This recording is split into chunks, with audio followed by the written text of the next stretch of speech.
directamente al suicidio. En todo caso, aquí dice, o le prestaré ayuda para cometer. En este caso, yo siempre porto una pistola, entonces le digo, "Ay, bueno, me meto un balazo, toma, esta me vuelvo para que mates". Y si el otro agarra la pistola y efectivamente se mata, quien penalmente responsable por la muerte de este es él única y exclusivamente, por haber tomado la decisión, la voluntad de matar. El otro responderá por haberle prestado, en este caso facilitado, ayuda para cometer. En ese orden, entonces, la idea fundamental es sancionar directamente a quien, en todo caso, presta la ayuda.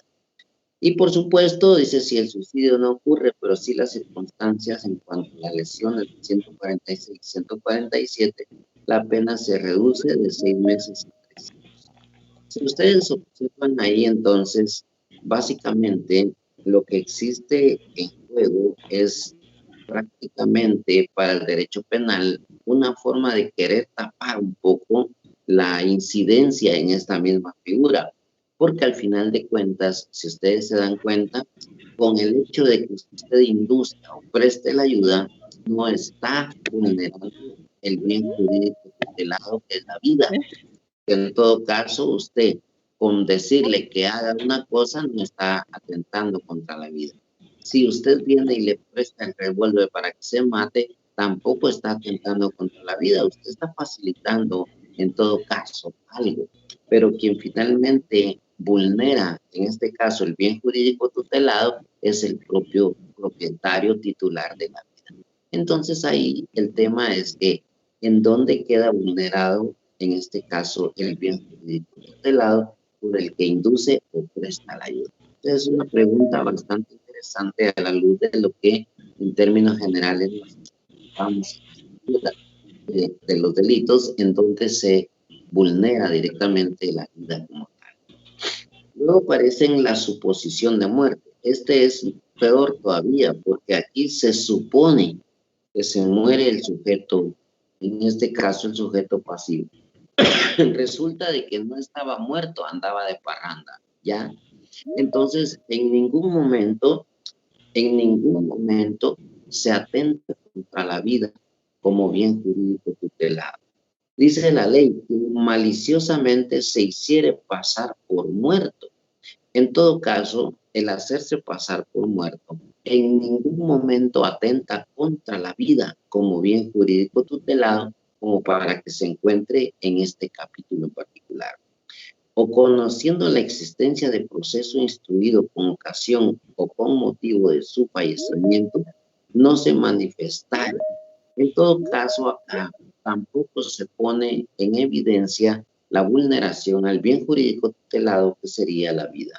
En todo caso, aquí podríamos considerar de que existe otro bien que podría ser un poquito más afectado, como sería, por ejemplo, el estado civil.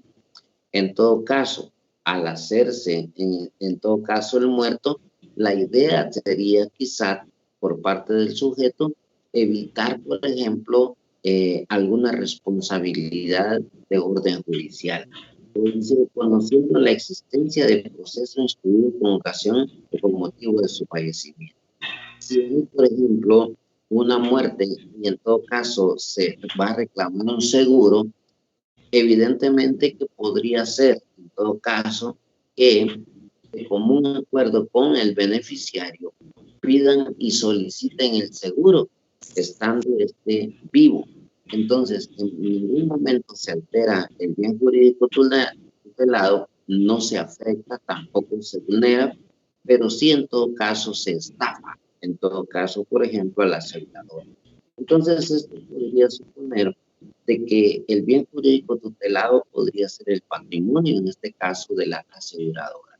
Entonces, si lo vemos en términos generales, tanto en la inducción o ayuda al suicidio como en la suposición de muerte, evidentemente no hay aquí una vulneración a la vida. En todo caso, sería lo concerniente especialmente a la existencia de esos delitos, especialmente acá, en la figura de los delitos contra la vida. Si nos trasladamos, por ejemplo, a la figura, otro que quiero trastocar antes de, es justamente el que está en el 141 y 142 de su Código Penal, que habla de la agresión y disparo de arma de fuego. Por favor, trasládense a la agresión y el disparo de arma de fuego.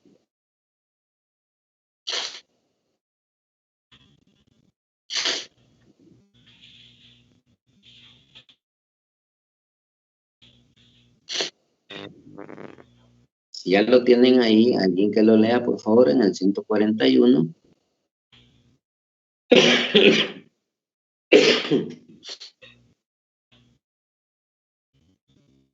¿Alguien lo tiene ahí a la mano?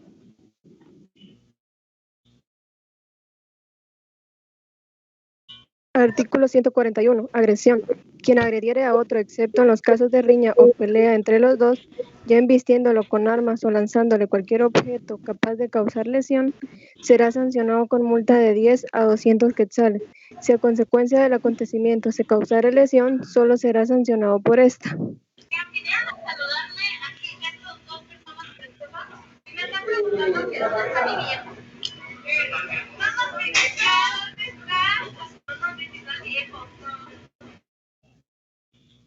Por favor, mantengan apagados sus micrófonos, por favor, para cuando hagan otro comentario en otro lado. Bien, si ustedes observan en la figura de la agresión, agredir en términos generales es lastimar, en este caso corporalmente, a una persona. La agresión lleva consigo directamente una vulneración a la integridad física. En todo caso, y como la misma ley lo dice, si resultare lesión será sancionado como tal, dice. Entonces, en términos generales, la agresión, si lo analizamos detenidamente, prácticamente estaría trasladándose esta figura a la figura de las lesiones. En todo caso, la agresión como tal, pues deja muchas dudas en cuanto a su existencia. Más todavía, por ejemplo, la figura del disparo de arma de fuego. En el artículo 142 dice: quien de propósito dispara de arma de fuego contra otro, aunque causare lesión, será sancionado con prisión de 2 años.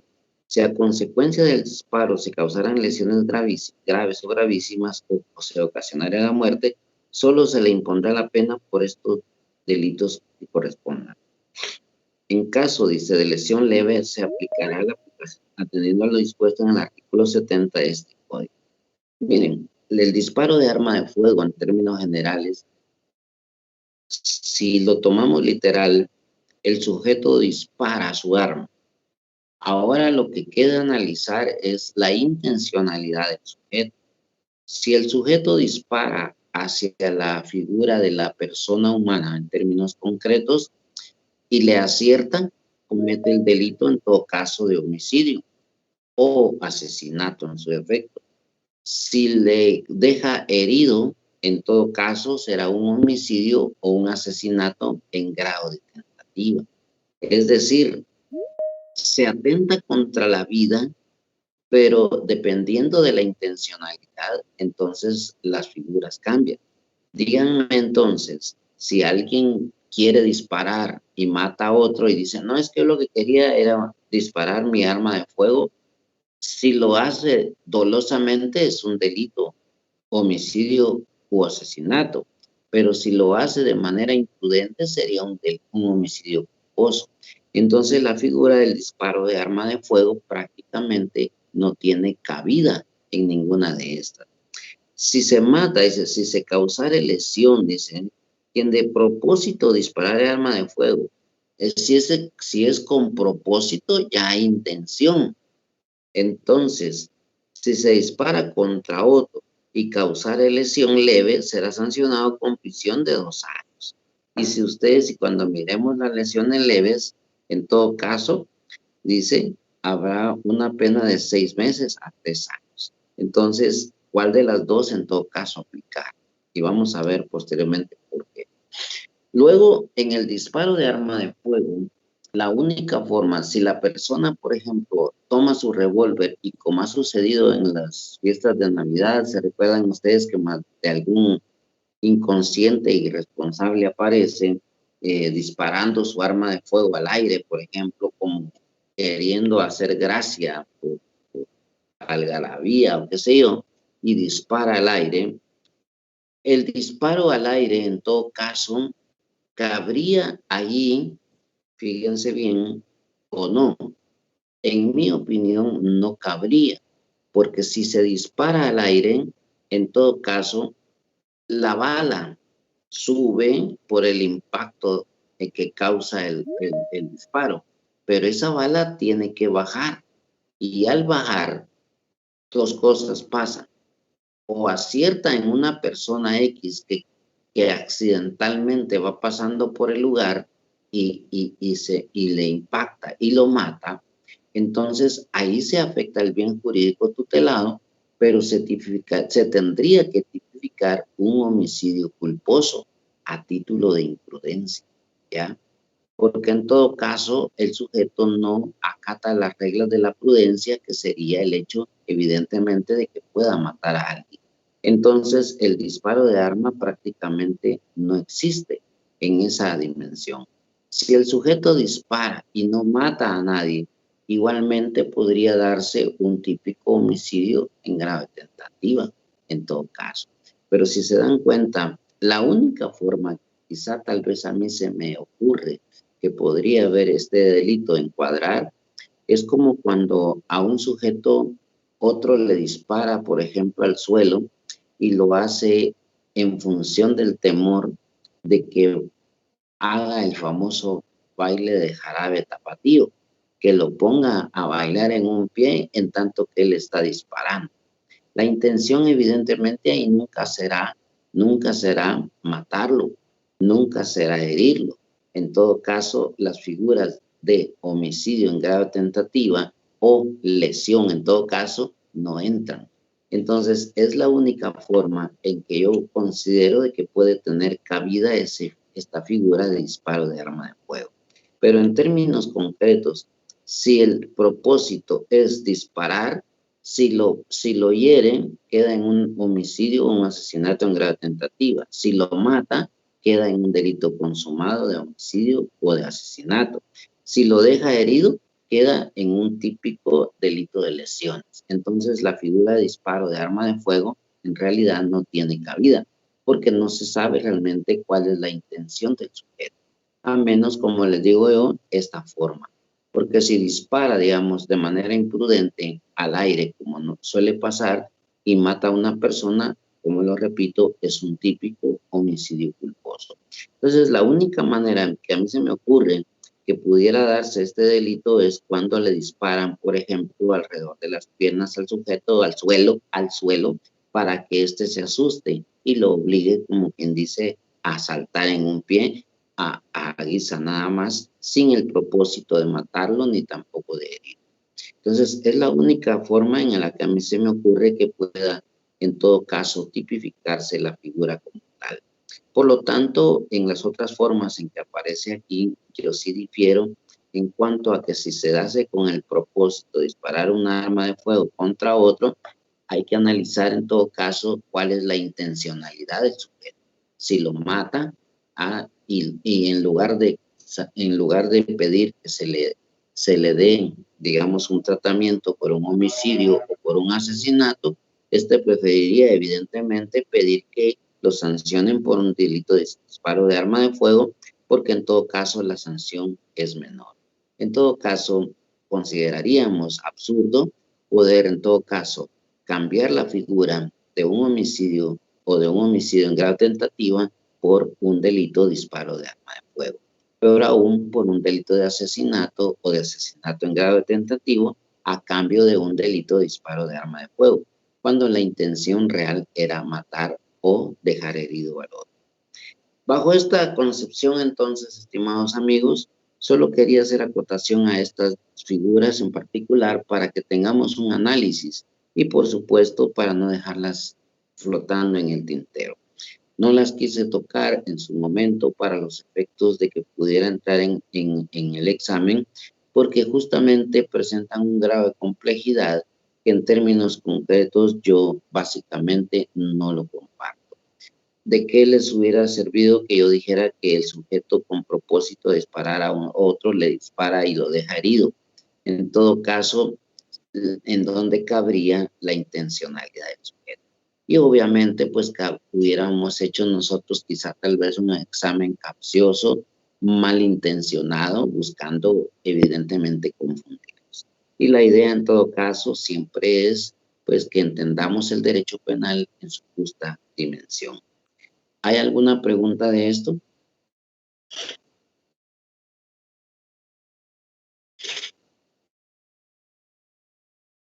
¿Alguna pregunta, compañeros, de los temas que tratamos?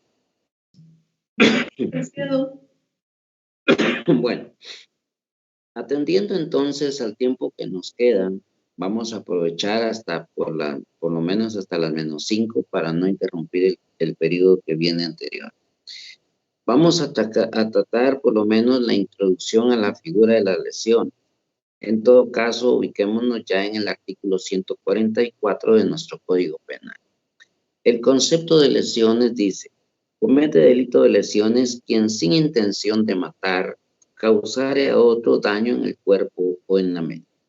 Bueno, aquí en primer lugar, el primer punto que tenemos que tratar es que el sujeto activo del delito abandona por totalidad la idea de vulnerar el bien jurídico tutelado llamado vida, que fue el que analizamos en los delitos anteriores. Aquí lo que queda, en todo caso, es la intencionalidad, la voluntad criminal del sujeto de causar un daño en el cuerpo, que para los efectos, en este caso, es denominado lesión.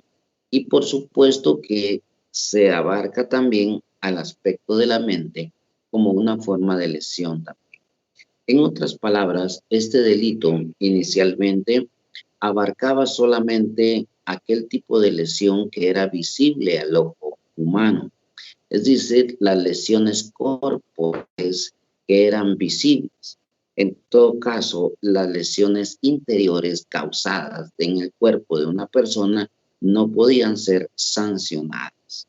Entonces, la primera manifestación de las lesiones es que se sancionaban solo las que eran visibles al ojo humano.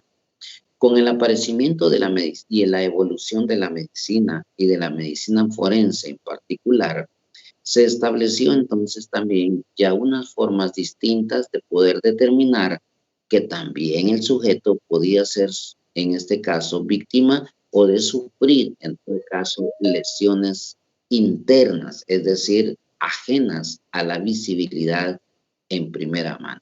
Es decir, que a través de una figura, en este caso del médico forense, podía determinarse que sí efectivamente había un daño en el cuerpo, pero de manera interna. Entonces se extiende la tutela judicial a la forma interna, en este caso de causar una lesión. Posteriormente, y conforme el transcurso del tiempo, también se descubrió de que el sujeto podía causar lesión ya no solo en el cuerpo de manera externa o interna, sino también en la mente del sujeto.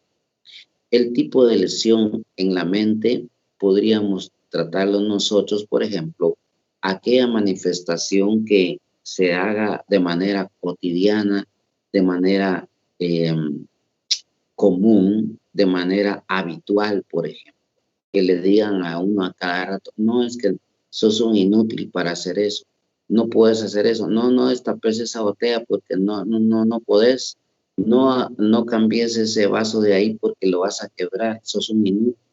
Cuando en realidad son acciones que al final de cuentas terminan en crear en el sujeto una inestabilidad emocional y finalmente entorpezas.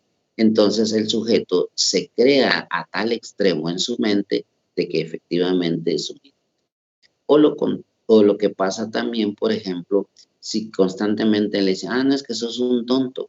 No, tú estás hecho para cargar bultos porque no puedes pensar, sos un tonto.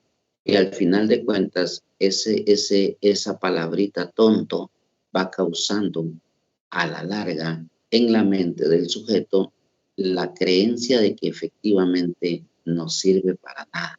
En todo caso, esa también es una lesión en la mente. Entonces, la tutela judicial se extiende también ya no solo a las formas materiales o, en este caso, visibles al ojo humano, a las invisibles al ojo humano, sino también se extiende al daño en la mente. Dicho esto, entonces, es importante establecer también hay dos tipos, en este caso, de sistema para penalizar las lesiones. El primero, que era el tipo subjetivo, en términos generales, atendía a la intencionalidad del sujeto. ¿Cómo? El sujeto, por ejemplo, tenía en su poder un arma y le disparaba, por ejemplo, al hombro al sujeto, en el lado izquierdo, por ejemplo. En ese sentido, al dejarlo herido, desde el punto de vista del tipo subjetivo, el sujeto responsable de las lesiones decía o se podía escudar en su propio testimonio. No, es que yo lo que quería era herir. En todo caso, esa era mi intención. O sea, era tan subjetivo que era prácticamente a merced del sujeto titular determinar qué era lo que realmente él quería. Cuando en realidad, si se dan cuenta ustedes, ya con el tipo objetivo, que es el otro que en términos concretos aparece para sancionar la pena, es en base al resultado. Es decir, entonces, de que si el sujeto dispara sobre la humanidad de una persona y le acierta en el hombro, por ejemplo, y lo intenta, en todo caso, matar, entonces la intencionalidad, fíjense bien, ya no varía en función a lo que él quiere que se crea que quería. Es decir, no, yo quería herirlo. No. El sentido común, la experiencia y la lógica nos indican ya de que no podía existir, en este caso, la intención de herirlo cuando la herida, pudiéndole causar la herida en las piernas o en cualquier otra parte, sino que busca directamente el hombro, en todo caso, en dirección, en este caso, al corazón, lo que hace, en todo caso, pensar de que el sujeto lo que quería era realmente matar. Entonces, de una intencionalidad subjetiva pasamos a una intencionalidad objetiva, es decir, en base al resultado. Y de ahí entonces que los delitos de lesiones sean delitos de resultado. Basta entonces con que nosotros, en todo caso, podamos determinar qué tipo de lesión es en función específicamente de la ayuda, especialmente de la medicina forense. Ahí es entonces donde nosotros podemos determinar qué tipo de lesión puede suceder. En ese orden, entonces, vamos a encontrar las distintas clasificaciones de las lesiones. En el artículo 145 vamos a encontrar las lesiones específicas. En el artículo 146, las lesiones gravísimas. Y luego en el artículo 147, las lesiones graves. Teniendo en el 148 las lesiones leves. Luego en el 149, las lesiones en riña. Y teniendo en el artículo 150 las lesiones culposas. Vamos a tener también ya en un adicionado que se dio especialmente en el artículo 23 del decreto 9/2009 del Congreso de la República, el delito de maltrato contra personas menores de edad, que es el artículo 150 bis. Y luego en el artículo 151, reformado por el artículo 24 del decreto 9/29 del Congreso de la República, vamos a tener el delito de contagio de infecciones de transmisión sexual. En términos concretos, aquí vamos a encontrar entonces nosotros específicamente todas las lesiones que pueden encuadrar específicamente aquí ya con el propósito especialmente de causar un daño en el cuerpo o en la mente del sujeto.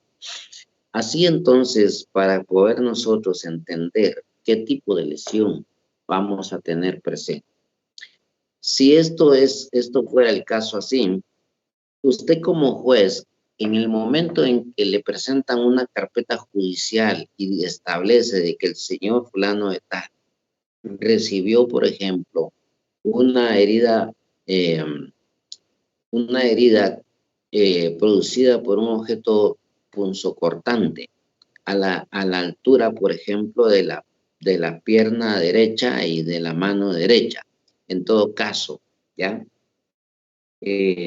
Porque se encontraban los dos sujetos en un momento determinado en plena discusión. Y uno de ellos dispone, en todo caso, sacar, por ejemplo, un arma punzocortante y efectivamente hiere al otro.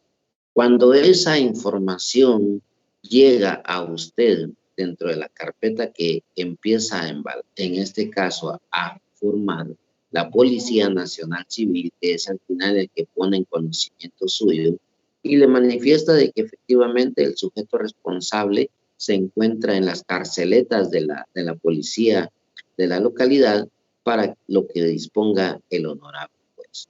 Ahí viene entonces la tarea suya como juez. Tipificar, es decir, cómo vamos a encuadrar ese tipo penal, cómo vamos a encuadrar ese hecho concreto al tipo penal concreto. Y ahí es donde empieza directamente la tarea, especialmente cuando vemos de que no existía intención de matar, sino que en este caso causar un daño en el cuerpo o en la mente del sujeto. Entonces la tarea nuestra para poder encuadrar en el tipo penal correcto es cómo lo vamos a hacer. Si la definición de las lesiones dice que comete delito de lesiones quien sin intención de matar causare a otro daño en el cuerpo, y nos presentan esta historia, especialmente estos hechos a través de la carpeta judicial, entonces la pregunta del millón será, ¿qué tipo de lesión será? ¿Será una lesión específica? ¿Será una gravísima? ¿Será una lesión grave o será una lesión leve? En todo caso, la intención de poder encuadrar correctamente este hecho a un tipo penal concreto es la tarea que nos corresponde. En este caso, como jueces. Ahora bien, ¿qué es lo que tenemos que hacer entonces? Tenemos que acudir, en todo caso, a una disciplina jurídica, en este caso, tiene íntima relación con el derecho penal. En este caso sería la medicina forense.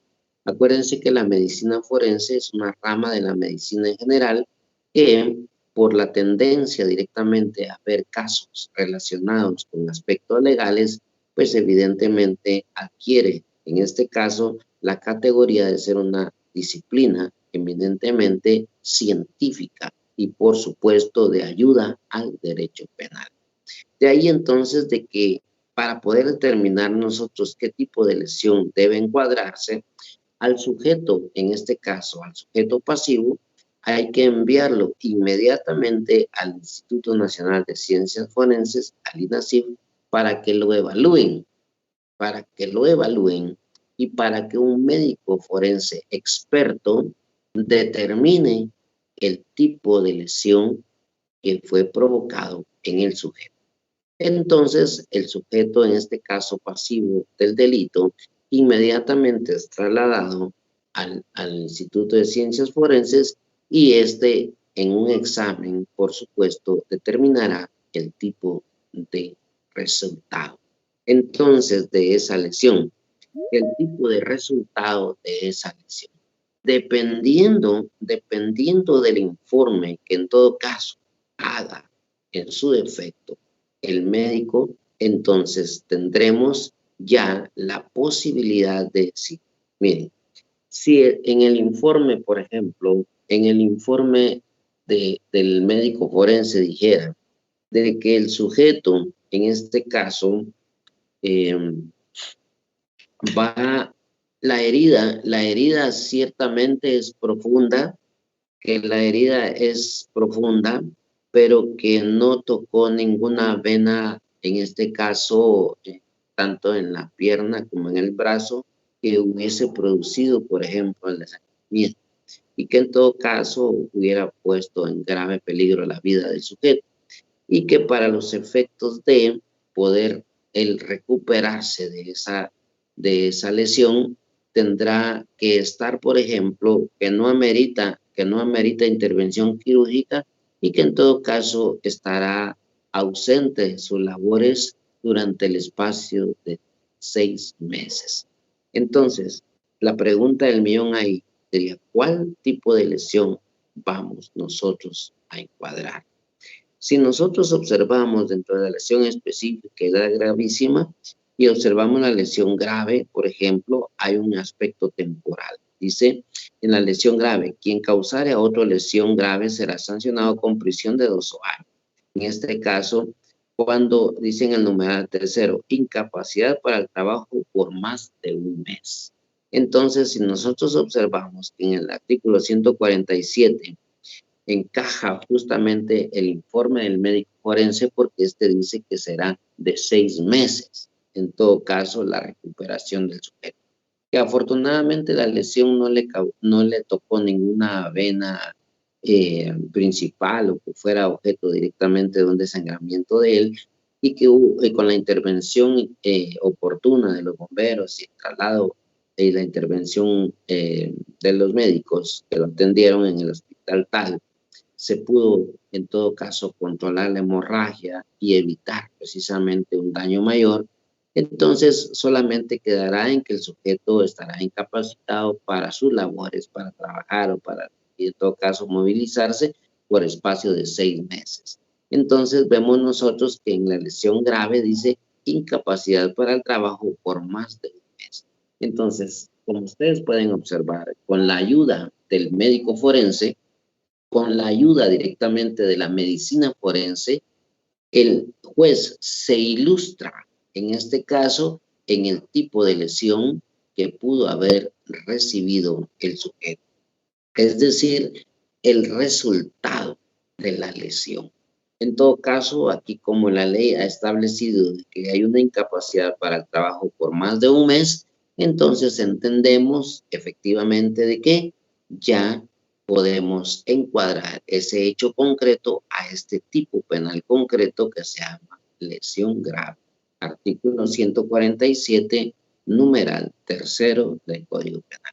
Y entonces se instruirá en este caso proceso penal en contra del que causó las lesiones, es decir, del sujeto activo por el delito de lesiones graves. Y ahí iniciará entonces el proceso, evidentemente ya en atención al tipo penal que se dio. Entonces, en otras palabras, fíjense cómo el legislador crea el tipo de lesiones y las plasma en el Código Penal, pero para su aplicación propiamente ya en el encuadramiento, que es la tipicidad, entonces, o el arte de tipificar, en todo caso, ya corresponde a una ciencia ajena al derecho penal que se llama medicina forense, pero que en todo caso coayuda, en este caso, a la resolución de un problema que el derecho penal se plantea. En términos generales, entonces, hoy, con el tiempo ya agotado, estamos pues encarrilando e introduciéndonos especialmente a la figura de las lesiones. Será entonces en nuestra próxima sesión de trabajo cuando pongamos atención a cada una de las lesiones, en qué consisten cada una de ellas y, en todo caso, cómo las debe interpretarse el juez, cómo las debe interpretar, en este caso, el abogado. ¿Cómo las debemos interpretar entonces a la luz directamente de la existencia de cómo se plasman en nuestro Código Penal? Estamos entonces en el apartado del capítulo 5 de las lesiones. En términos concretos, El sujeto activo del delito puede ser cualquier persona. El bien jurídico tutelado, en todo caso, será entonces la integridad física de las personas. Fíjense que ya nos trasladamos del título de la vida y nos pasamos al bien jurídico tutelado, que es la integridad física de las personas.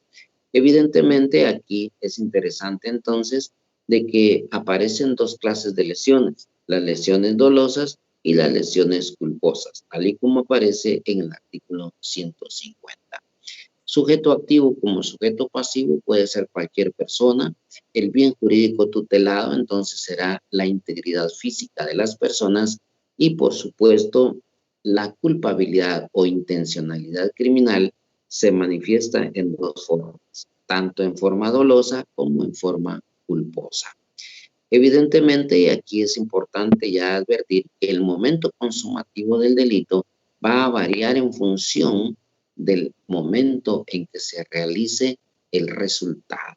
En todo caso, será objeto de nuestro próximo análisis cuando abordemos cada una de las lesiones en su contenido.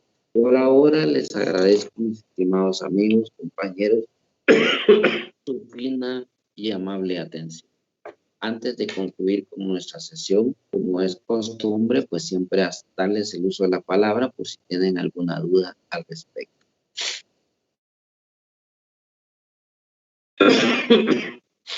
¿Tienen alguna duda, estimados amigos?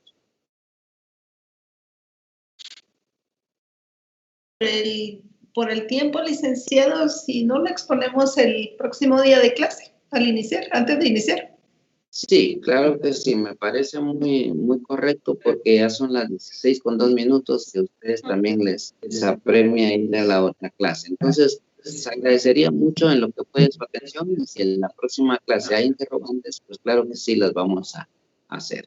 Muchísimas gracias entonces, tengan una muy buena tarde y nos vemos el próximo día. Feliz tarde, licenciado.